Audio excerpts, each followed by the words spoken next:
Good afternoon, or good morning as it is. I'm Bob Penefeather, and this is Talking with Bob, as everybody labels the show.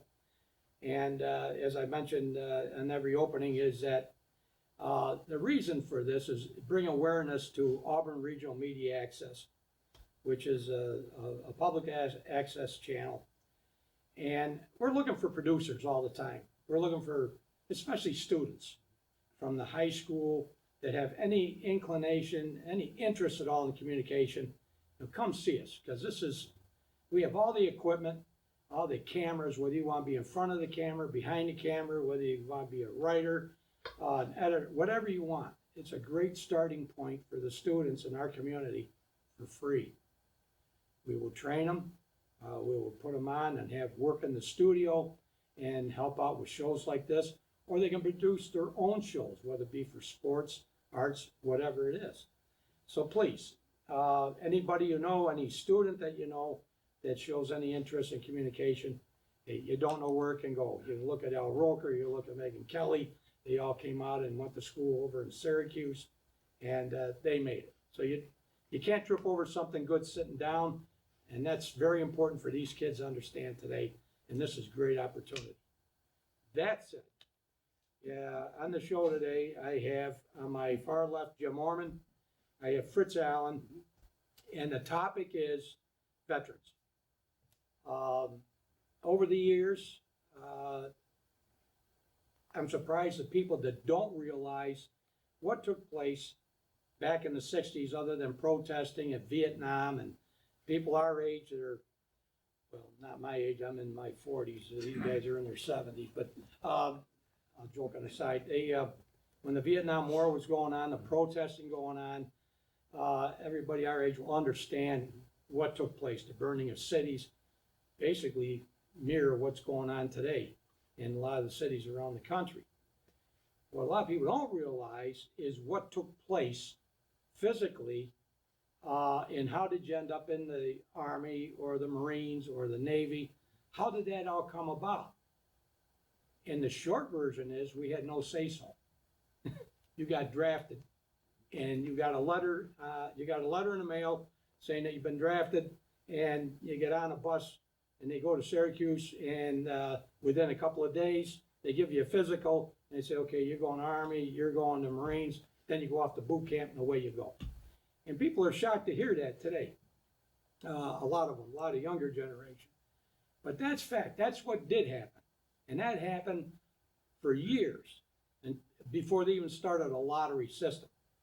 And most of us were in the service when they started a lottery system. We didn't, what's a lottery system? And that was, lack of better memory, probably in the early 70s, late 60s that the lottery started. So with that said and done, the experience of going in the service, and you come out of high school, or you go to college, and the next thing you know, you get drafted. Changes your whole life in many, many different ways. A lot of it positive, a lot of it negative. And so I asked Jim and Fritz to join me in a discussion in light of Veterans Day upon us, and the people we lost, good friends, in a, you want to call it a senseless war or whatever. But how did it all take place? With that, I'll open it up to you guys. How did you end up in the service? What branch were you in, and how did you end up going in the service? Well, I graduated from West High in June 24th, 1968. I joined the Marine Corps in April, early in. And I was at boot camp June 26th. It wasn't a good move on my part, because I was at Paris Island. It was really hot and everything. And I always wanted to, but I always wanted to be a Marine, and I wanted to go see a war. That was my Which is passion. pretty normal for kids. Yeah, it was my passion. Yeah. I didn't want to go be a hero or anything like that. Yeah. So, I went 8 weeks, and it was like a fast track and everybody. So in February of '69, I was in Vietnam. I was getting off the plane. I said, here I am. And it wasn't funny, but when I was walking off the tarmac, there was like caskets on the runway, and you could smell formaldehyde, everything. And then I realized this is the real thing. Yeah. This is war. Yeah. So I spent 11 months. I was a demolition expert over there. And being a demolition expert, you never had a bad day. You never made a mistake, because I wouldn't be here today. So, you know, you never had a bad day. I know, but yeah, you never had a bad day. Right. You know, you never made a mistake, because if you made a mistake, it'd be your last mistake. Right. And everything that they taught me in the Marines, you know, all my training, there was no surprises, hardly any surprises over there. They said exactly what was going to happen, and it did. You know, I was out in the bush for like 90 days. They brought you back in for 30, bring you back out. The average combat veteran or combat soldier in Vietnam they were in combat 248 days out of the year. 248 days. In World War II, on the average, they're in combat 10 days. So we were out there 240 on the average. I was out there maybe 120 days. You know, and I was attached to the 5th Marines. If they found some demolition or something, I'd blow it up and everything like that. And I was out with battalion. But then again, you know, you lose a lot of men out there, and the problem is, you know, you're on the front lines. You know, it's attachment. But after that, you know, a Marine is a rifleman. That, you know, that's what we are. But you know, like I say, but it was an experience that, you know, I always cherish, because, you know, I did it for freedom. I did it for, I thought it was a good cause when I went over there, which I still think it was a good cause. It was that one little word that we all look at, freedom. You know, we fight for freedom, and that's what we did and everything. And I was very fortunate the last 2 months I was there. I taught demolition school in the name. And it was funny. I could tell you a lot of other stuff, but I really don't want to, because, you know, I don't know if you like to hear that. I don't know if you want to hear that. Yeah. But I will tell you that we were in a firefight, and there's a Marine next to me, and I've never told this story. And he stood up. He got shot. He fell down. I knew he was dead, you know, the minute he fell. Yeah. So we cleared the area, but we had to get out of there, because, you know, they hit our position. We're starting to get mortars, and it was dark out, real dark. So we had to carry him on a pole. You know, he was dead. We had to carry him. We couldn't get a chopper in, so we carried him. And the next day, you know, it was funny, because the next day I stayed with that Marine. I didn't know his name. I didn't know where he lived. I didn't know anything of that. So, but when the chopper came in, we put him on the chopper, and I got thinking, you know, there was no honor guard. I didn't know his name. You know, there was no time to mourn or anything. And then when the chopper was leaving, you know, I got thinking. I says, you know, this is war. This is what it's all about. You know, and then our sergeant says, you know, saddle up. Let's get back in the war. And that's what we did. And it happened a lot of times. How old were you back then? 19. 19 years old. 19, yeah. So I mean, so now what I do now is at a wake, when a Marine dies, you know, I'm there with my uniform, and we blow taps if the family wants it. So I do an honor guard for Marines, or anybody that wants me. You know, and I got my uniform on. It's not my original one. I had to buy a new one because of this. I don't bring that up. I figured No, it's not the original one. It was Very few are in the original one. No. Yeah. But that's why I do that. You know, and Vietnam wasn't always fighting. We were in the rear, and a friend of mine, Ernie Kimball, he's from Auburn. He pulls up in my base camp. I guess he was in transportation. So he said, let's go out on the town. I says, really? He says, yeah, okay. So what we did, we took the Jeep, we went to the Red Horse. It was an Air Force bar, right? Mm-hmm. So we walked in and everything. Everybody's in their utilities. They had sideburns. They had chicken wings. I don't know what the heck a chicken wing was, you know, way back when. Yeah, you know, and it was amazing. They had an American band. I go, man, you gotta be kidding me, you know? Yeah. Air Force guys know how to live. Yeah, sure. They did. they did have a pretty good life. Yes, they did. I got a couple of stories about Athens, Greece, and their seeing their Air Force and their bars and everything. Man, this is pretty nice versus a ship. Oh yeah. But, well, I just got one more thing. You know, when we came home, as Jim knows, you know, we were called baby killers and you know, druggies and stuff like that. That's when the drugs started. Yeah. They come out. There's Well, a movie on that too. I can't think of the name. It's sitting right here. There is. Right. Well, when I was, you know, people say we're baby killers. You know, I got something to say about that. Not that I witnessed some of that stuff, but when you have an AK-47 staring you down, you don't know who's behind that AK-47. You know, you don't know if it's Mama San, you don't know if it's Viet Cong, NVA, a farmer's kid or a farmer, you don't know.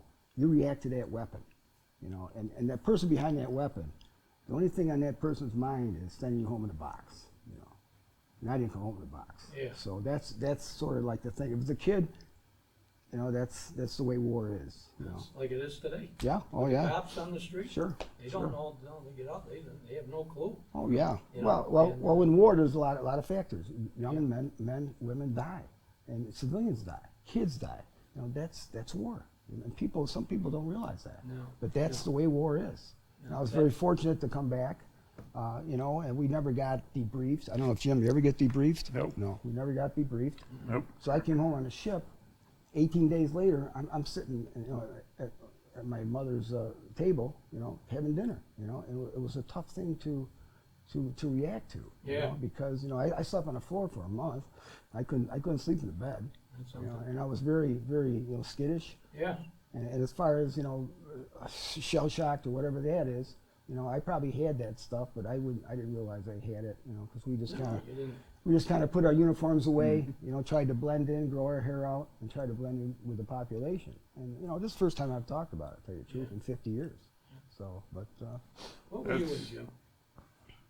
The aforementioned Air Force. sorry, My life Jim. was a piece of cake. That's I was in the Navy on the ship. We gave you a ride. Well- You gave us a ride, we yes. We go pick you up, bring you back. No, you never picked us up. You never picked us up. That's stupid, you know. Actually, I was in the Army and the Air Force, Oh, okay. which was a tribute to my father, who was in the Army Air Force Yeah. in World War II. Yeah.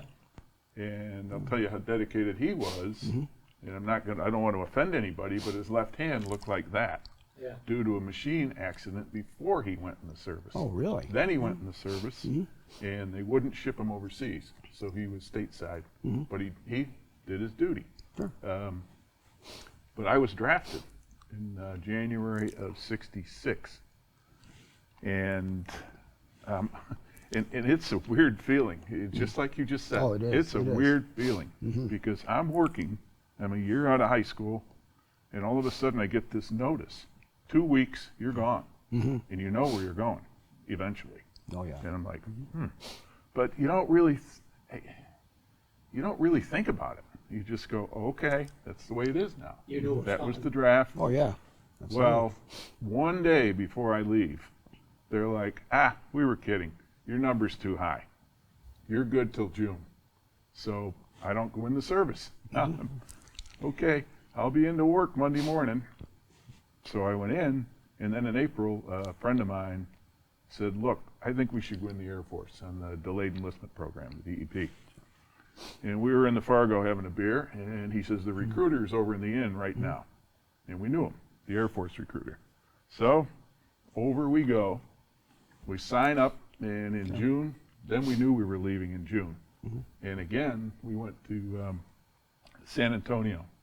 And we did have it soft in the Air Force. We only had 8 weeks of basic in July and August in Texas. So it was Yeah, that's equivalent. That's equivalent to 16 weeks someplace else in the summertime, I guess. So I'm in there, and I was, you take your tests, and I want to get a place close to home. So I put in for cook or something in Griffiths. Oh, is that right? Rome. Oh, okay. Yeah. Cool. And they go, no, we got a few different plans for you than that. We want That's not you to- happening. we want you to go into radio intercept analysis, RIA. Oh, there you go. So I go into radio intercept analysis, which you go down to San Angelo, and what it means is you're going to be monitoring radio signals from a mountain in Greece or a mountain in Italy, because Russia was our big enemy then. Right. And I'm like, I don't think I want to do that either. And I did what I did, and they said, well, we'll shift you over to air intelligence. I'm like, okay. So I went to the northernmost part of Michigan in January, where it snowed all the time. It never got above 75 up there. Really? And then I get the orders, now you're going to Vietnam. And I left in October of '67. Really? And I'm like, I'm good with that, because I volunteered for all this, so Yeah. I'm good with that. Yeah. And I got caught up in the cause over there and extended twice. But I was different than you. Right. I ended up with a unit, I think it was 10 or 11 Vietnamese and me. And it was just me. And I dealt with them. And when you, in a war zone, as you described, you're up close and personal with these people. Oh, And you absolutely. get caught up in their cause. And one of the, I was really proud of, I just looked at it the other day, one of the medals I got mentioned the fact that he bettered relations with the Vietnamese.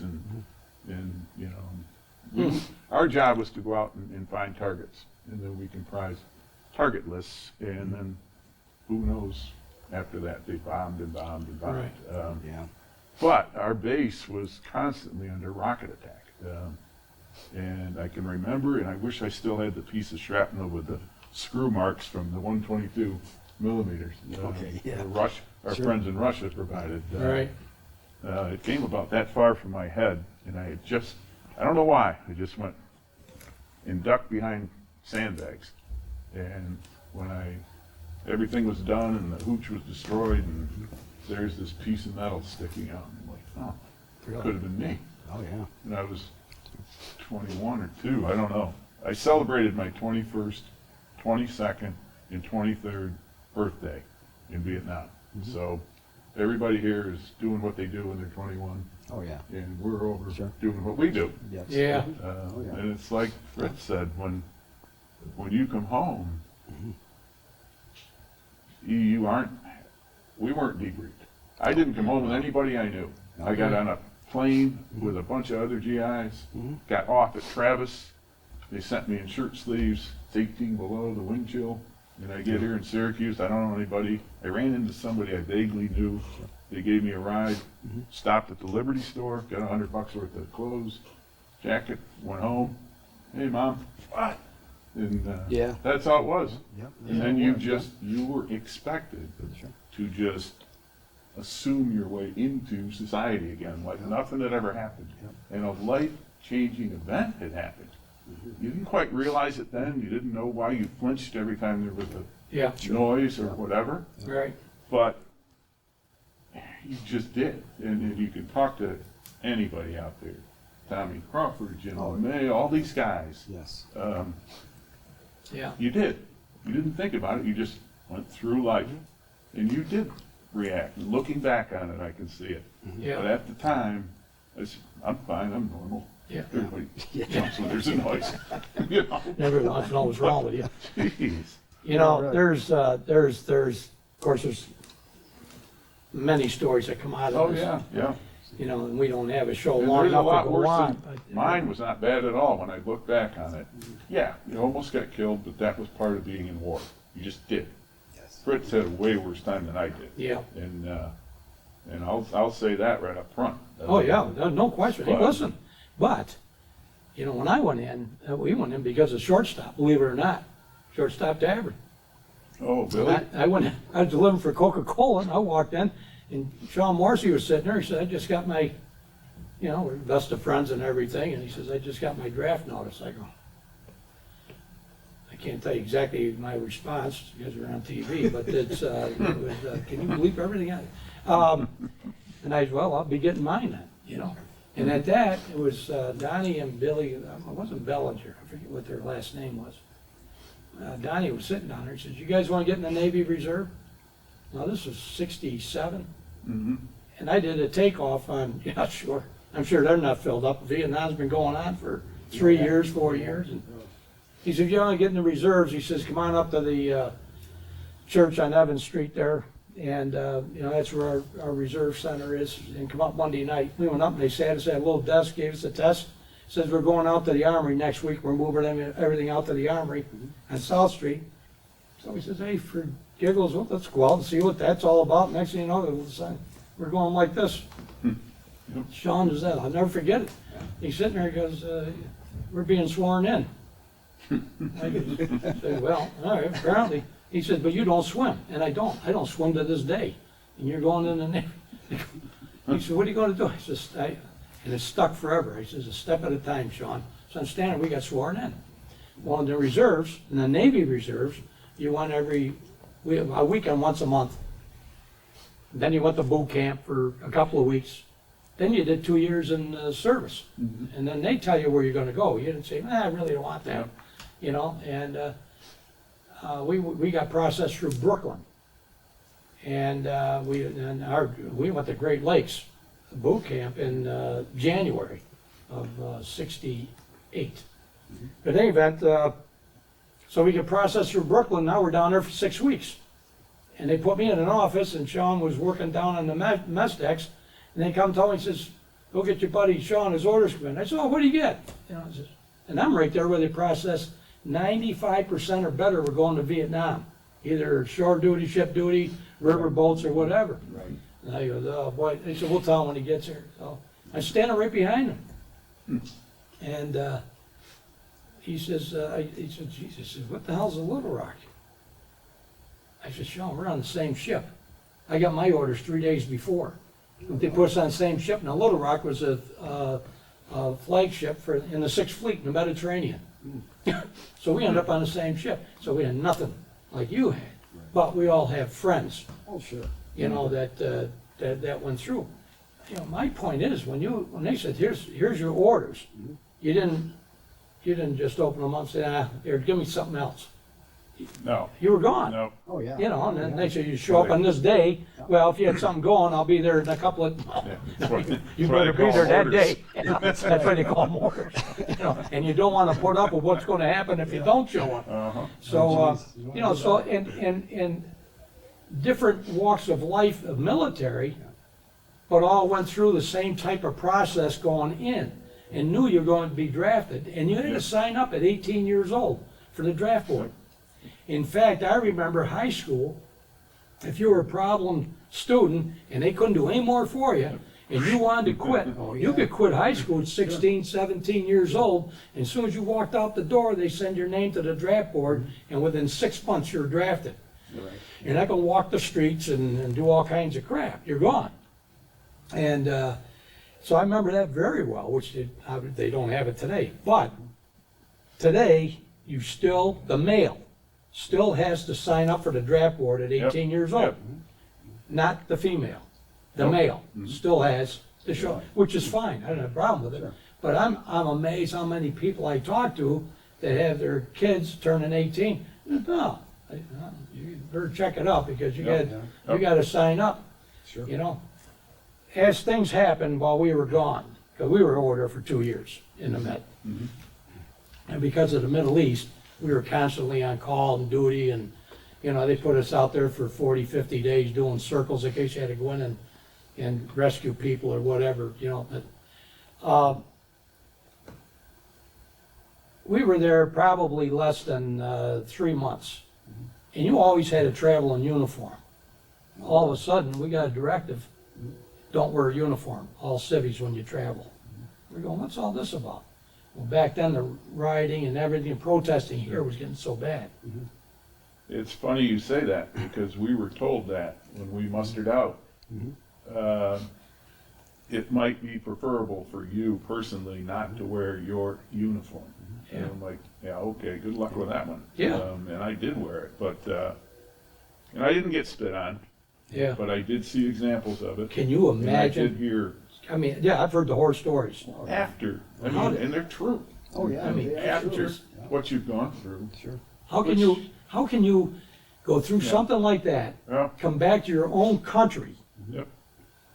and Well- knowing that there's a lot of draft dodgers and everything, which by then, draft dodgers was the worst thing you could be. Yeah, at You that know, time. At that time was the worst thing you could be. And I always say, if I ever found that anybody I knew jumped the border back then, to go to Canada, to get out of the draft, I wouldn't have nothing to do with them. And that's all. And they said, that was years ago. I said, no, you don't understand. When you got called, you went. You know, you didn't. You know, you talk about how you were treated when you come back. To me, just to me personally, it's an example of the media trying to Oh. brainwash the public. Yeah. And by the time we came, and now I came back a day or 2 days before Christmas in '69, and you came back probably 70 or Yeah, I came back 70, yeah. I think it was April of Yeah, 70. yeah. And we came back in by November then- '70. By then, the political part had turned the public opinion, so they took it out on us. Oh, Yeah. yes. And I guarantee if they knew what we'd gone through, they would have never done it. I'd never done it. But that wasn't portrayed. No. It was the downside of the war that was portrayed. Right. I'm still, And look yep. at it today. I'm still It shocked. hasn't stopped. No, it hasn't. No, It's gotten a lot worse in many different flavors. But I'm just shocked when you talk like we're having a conversation, which is why we're having the show. You talk like this, and you think, my God sakes almighty, can you imagine now we're in our 70s and you look back and go, Yeah. it's amazing somebody didn't open up with guns back then and blow away airports and everything else, Yeah. coming back to your own country after what you've seen, Oh, Yep. yeah. and then have to walk through that. I mean, it's absolutely amazing. But no, we were forbidden to travel in civvies, even coming back home into your own country. Yep. And of course, we were home ported in Italy, not Naples. We were down the road about 60 miles in Gaeta. That was communism. They'd be Yep. out there protesting and Oh, everything else, especially when the ship was out, because they didn't want to put up with the sailors being in the small little town ripping everything apart. Yep. But that was communism. What an eye-opener that is. You know, when you're in the service and have to put up with, you're fighting communism, and you got it right here. So, you know, it's a lot of different viewpoints of experience that over the years, and I remember the first one in Auburn that I came across when we got out of high school. He got killed in Vietnam, and it was Donnie Ryan. And Don Ryan and I went to school together. He got out. I went to school with just about everybody because I graduated in 65, 66, and 67. So We're not going there, right? that's the end of that. We're not Don't ask, going there. And don't ask questions. We're not going All I can tell you is I'm a history major. I got a 4-year degree, and that came from Central High. But on Lake Avenue Bridge, got out, we were done with school, you know, and I watched, and I see Donnie was the nicest guy, just a nice guy in the world, and I still remember, obviously, ingrained in my head. And right on Lake Avenue Bridge, I can go right back where then I said, "Hey, Donnie, what are you doing?" He says, "Oh," he said, I just joined the Marines." I said, "Donnie, we just got out of school." He said, "Yeah." He says, "I gonna go in." 6 months later, he was gone. Oh, yeah. You know, and he Oh, was the yeah. first one. And then after that, we've all lost friends in that war. And even today, when they say it was a senseless war and what we ever get into, that doesn't bring any comfort at all No. with the people that you knew. No. And in our lifetime, as it went on, we all lost people. Oh, yeah. And it, you know, it's still everything. The memories are all still there. So, but I do remember the draft. I remember the draft when they kept raising the bar. Because if you were in college, you didn't get drafted. Right. Well, then they did away with that and said, well, if you're married, you won't be drafted. And they did away with that, and they said, well, if you're married and have a child, you won't be drafted. You know? And they kept raising the bar, but pretty soon, because they were running short of people they needed in the service. Do you remember a debacle called McNamara's Folly? I remember. McNamara's Folly. They went out and drafted low IQ people, and they went immediately to Vietnam, Yep. and they endangered their comrades. They endangered them because they weren't able to train them. They actually had people get them through. You can look it up. In fact, in the Vietnam magazine, which is one of my favorite magazines, Yeah. there was a big article on it a couple of years ago, and they had people that actually tutored them through basic training. And they went over and they had a very high kill rate of being killed. Jesus. Yeah. No, Robert I never read McNamara's it, but I'll Folly. look it up. Look it up. I'll look it up. Because I remember when I got there, you're talking about your schoolmates and stuff. Yeah. I walked into this hooch, and I go, "Larry, what are you doing here?" It was Larry Nashholtz. We graduated together a couple of years before Oh, that. really? And another guy that grew up down the road in King Ferry. And, what are you doing? And Larry says, "Welcome home," or he says, "Welcome." He says, "I'm leaving tomorrow," and he was ready. I mean, Oh, yeah. you don't sleep the night before you leave. When No. when you've got 3 and a wake up and 2 and a wake up and then a wake up, Oh, yeah. you're awake all night yeah. long waiting yeah. for that. Yeah. It's Well, I came home on a ship, the USS Tripoli. oh, you did Yeah. 17 days at sea. Jeez. 70. 17. You're- 17 days. That's still a lot. Yeah, but the only problem is you cross the international date line. You got to live that day over again. Over again. I said, what the heck is that? Yeah, Hope that doesn't happen with this year. yeah, yeah. But the Navy guys were nice to us. They were nice to us. Yeah. No, I tell you, Oh, the your experience. first cruise. Yeah, it was. It was. Well, people always say, says, God, you were in the Mediterranean, you're over in France and Nice and Beaches. and Oh, yeah. Greece and beaches and everything. Says, yeah. what'd you think? All of Europe and all them? I says, the first 2 blocks weren't bad. You didn't take a camera. You're so glad to get off the tugboat you're on, for Christ's sake. Oh, I know it. Yeah. You know, and We had beaches in Vietnam. yeah. Yeah. Some nice ones, Cameron too. Beach, Yeah. Lung Tao. Have They you were ever all been nice. back? China Beach. China Beach. Beautiful beach. Yeah. Have you ever been back? No. I have not, and a couple years ago, I wanted to go back. And I say a couple, and I'm thinking now it was probably 8 years ago. Yeah. My daughter went over and taught in Bangkok. She taught English. No kidding. English. She was 26 or 7. So her and a couple friends went over, and they got trained in Cambodia, and then they went to Bangkok or to Thailand, and they didn't want her to speak Thai, and she couldn't anyway. Okay. And she taught kids for like 8 weeks, Really? little Thai kids. So then she backpacked through Laos and Vietnam, and I wanted to join her, and to this day I kick myself for not doing it. Yeah. But we had a situation at work, and would have been hard to get away, and I look back and I go, who cares? You should have gone. Yeah. So don't I call the Rex Hotel? No. The Rex is where they used to have the briefings. I've been there. And at 5 o'clock, they had a briefing on the rooftop bar. And the military and the journalists would all get together, and they called it the 5 o'clock follies. Because it was BS being spewed at the highest level. And then they'd have a couple drinks. And Oh, sure, yeah, that's the sure. story for today. Yeah. There you go. To this day, happy hour is the 5 o'clock follies at the Rex Hotel, which is a 5-star rated hotel. So I called over there, and I knew she was going to be there. And I got a hold of a lady, and I said, my daughter's coming in. I want to pay for the room. We went through the whole deal, and I paid for it. So she ended up staying there one night. She says, Dad, bathrobes, moccasins, this and that. It was like $150 a night or something like that. And this was 8 years ago. I wish to this day I had joined her. Did she go up to the follies? She did. She went up to happy hour. Did she? Yeah, That's yeah. cool. Wow. But yeah, so because you could see the whole city up there, and it was kind of a blast from the past. Oh, yeah. Oh, yeah. It was That's kind of nice. interesting. But you know something, the experience, other than what we just about the bad side, Oh, yeah. but the people you met, Oh, yeah. the characters you met. Oh, sure. You know, and they talk about, I don't want to get into racism, but they talk about racism. We didn't know what racism was. Didn't know what it was. I had no idea. no, I say that to this day. Oh, this. I said, we were never racist here. No. Never. I want to say that created my mind to be as open as it is. Boy, I'll tell you, Being in the because service. I seen it. Oh, yeah. When I went in the service, then you're not there very long, and you see it. You see the Southern boys, you know, and the way they got treated with the minorities. They go, wow, what the heck is this? Bob, after Martin Luther King was assassinated, there was it was like a club if you could get to it, you know, if it was safe enough, but it was on the base. And there was a fight there, and it was a race fight. And a person was killed, a GI. It was GIs.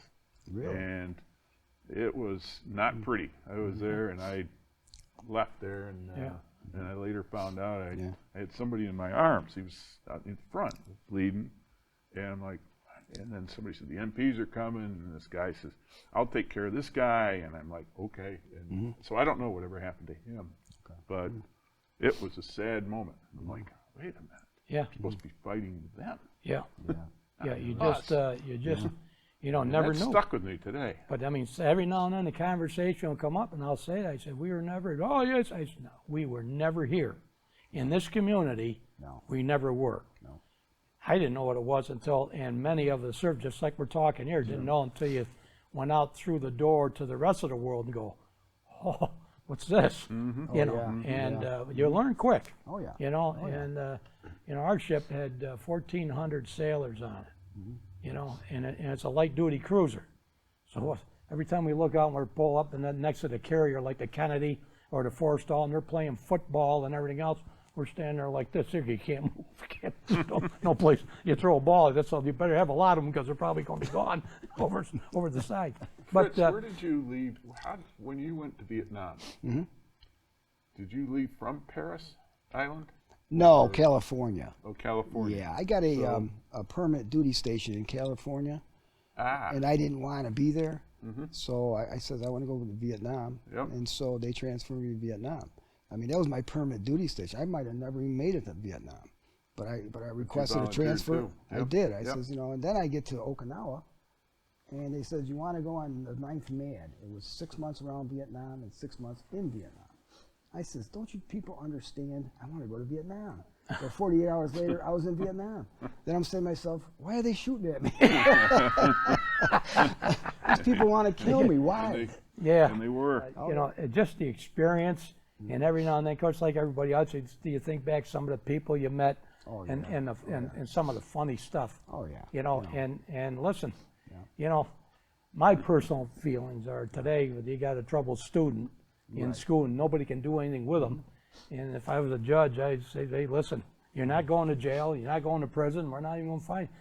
I'm going to make your first choice for you. You're going in the service, you're going to Paris Island for 12 weeks, and if you make it through there, you got 4 choices: Army, Navy, Marines, or Air Force. Then you go to their boot camp. Sure. You come out of there, you got 4 choices. You want to be an electrician, you want to be a truck driver, you want to be a plumber, and you go through that school, and if you get out of there, you get 4 choices. Do you want to go to France? Do you want to be overseas? By the time you get through that process, if you screw up anywhere, you're going to be in a military prison. Oh, right. And we've heard and seen what a military prison can do. Yeah, I don't think it's a good place to be. And we've seen people, I'm sure you've seen it, where they break you right down. The toughest, the roughest person that doesn't want to comply with orders understands very quickly. You're going to get in line. It isn't a choice. This is what's going to happen. No, I know it. And that structure you never forget. It sticks with you throughout life. It sticks with you throughout life. Even if, like, Fritz, I'm sure, has been knocked down. I've been knocked down a couple times. Sure, absolutely. And you get up, and you could easily go, can't do it. Can't go forward. Nope. Yeah. You get up and you go. Yeah. And that's what you show other people, too, in your family. It's like a life lesson. It's a And life you lesson. move forward. It is. Because you can do it. Once you've done that, you know you can pretty much. Well, there's a lot of Vietnam veterans who went up in the mountains. They're still up in the mountains. Yeah. They just went. Couldn't cope. They couldn't cope with society, and that's where they are today. Yeah. The one thing though I will say, Bob, I got so close with these Vietnamese, and I knew their families. And on April 30th of '75, when North Vietnam rolled into Saigon, I cried. Yeah. Because you knew what was going to happen. Yeah. It was terrible. I mean, that's just. And I knew it was going to happen to them. Yeah. And you think back and go, all that time, all that effort, and really, you look back and say, for what? But you can't get hung up on that. Nope. You can't. You just We can't do never, it. ever lost a military battle. No. Yeah.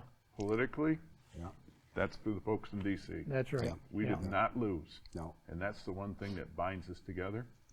And we paved the way for the future. Yeah. Absolutely. Look at World War II. We paved the way for the future. How many people from our own community was in World War II or Korean War and never talked about it? Oh, Yep. yeah. My father-in-law never said nothing about it, and he was in Hawaii Sure.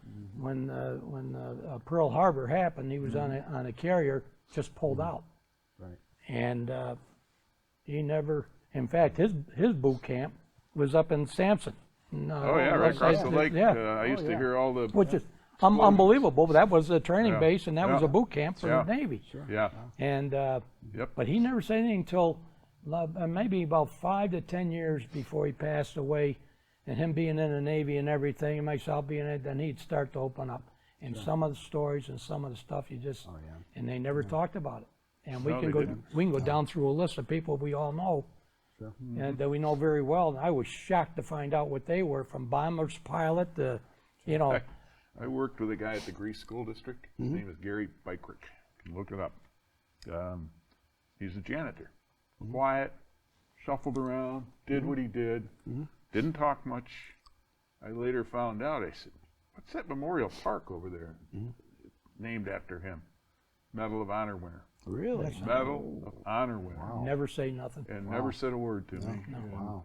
In fact, we never even talked about Vietnam for a while, and then we did a little bit. Yeah. Never knew it. No. Medal of Honor. As time went on and they found out you were in the service and that, they would start sitting down talking to you, about the regimen and, the structure, the discipline, you know, and I've been disciplined, a lot, obviously. Well, that's understandable. But I come out the other, I've got one before you leave. I've got one here. I made a note of because I don't know if it's true or not. First of all, I want everybody to understand that they've got the healing field and the flags that are available, like Knights of Columbus, some of the other clubs around here. You can buy a flag for Memorial Day, plus Endurance, Operation Endurance. Enduring gratitude. Enduring Gratitude, thank you. Yep. And Jimmy, you've been on it. Twice. Have you been, Fritz? I'm going. You're going You this, going you this told me. time? Yeah. Yes, Yeah, yes. I'm going as a volunteer again. Oh, yeah. Are you? I was treated to a trip last time. Okay. It's amazing. Yeah, that's what they It's say, yeah. absolutely amazing. Yep. Yeah. And if you don't come back feeling better about your Right, yeah, service, yeah. you will. If will. you've never been to Washington and seen a wall, Yep, yep. Yep. and I did that trip. I did the wall, and boy, let me tell you what, yeah. you want to see a name on a wall, and it turns you Yeah. into a stinking mess, Yeah. and you're not even prepared for it. Oh, yeah. But to see the whole operation, changing of the guards at the Arlington Cemetery, you have to physically see this. It's well worth the trip. I'll But, tell you one thing, Bob, because I've had to do a couple speeches on them, and I've had to somehow tone it down to like 12 or 15 minutes talking about this trip, because you can go on and on about the emotions. Would you come back and do all of a- that. Because I told Dave Pappard I'd like to do a show on just that. That wouldn't be hard. No, you can. Okay. It's so amazing. All right, we'll do that. So We'll put a show amazing. together for that, I'm too. so happy you're going. That's good. Yeah, yeah. Yeah. Yeah. Well, I I've got signed up, another so- thing here. I don't know, talking about that trip, Yep. and I don't know how true this is, so bear with me. You had a roommate, and something about a teeth in a cup. Don't drink out of the cup, because somebody's teeth was in the cup. Yes. Was it your teeth? Can I ask, was it your teeth, or it was was it? not. It was Bill Comey. Bill Comey.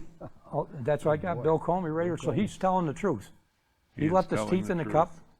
We're going to bed at night. If he does that tonight, He's over someplace there, else, I'm going to and ask him. I'm laughing like crazy because we've had a fun night. And Sure. he's just said something that was funny. Right. And now I'm ready to go to sleep. And he goes, Jim? And I go, yeah, Bill. If you get up to get a drink of water in the middle of the night, don't drink out of the cup on the left. It's got my teeth in it. You know him? Very well. Oh, my Very God, well. sakes Oh, I know almighty. Bill forever. That came up, and I told him I was doing an God. interview, and Oh, I asked him if boy. he wanted to be in. He said, no, he says, then he brought this up here, and I says, as I walked away, I made a notation, so I wouldn't forget it, Yeah. I'd love to say thanks, because this has been, I told you it'd be fast. Yeah. Yeah, we'll have it back again for the endurance time for and cover that whole you'll love topic. I'd like to thank everybody again for viewing our show. Hope you learned something. Hope you had a laugh or two, maybe a tear.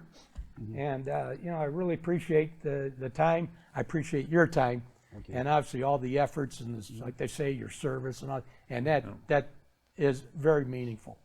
And James, thank you for handling all the equipment and listening to all these guys have got a lot of BS. But listen, thank you very much. Until the next time. Thank you, Bob. Thank you very much. Take care.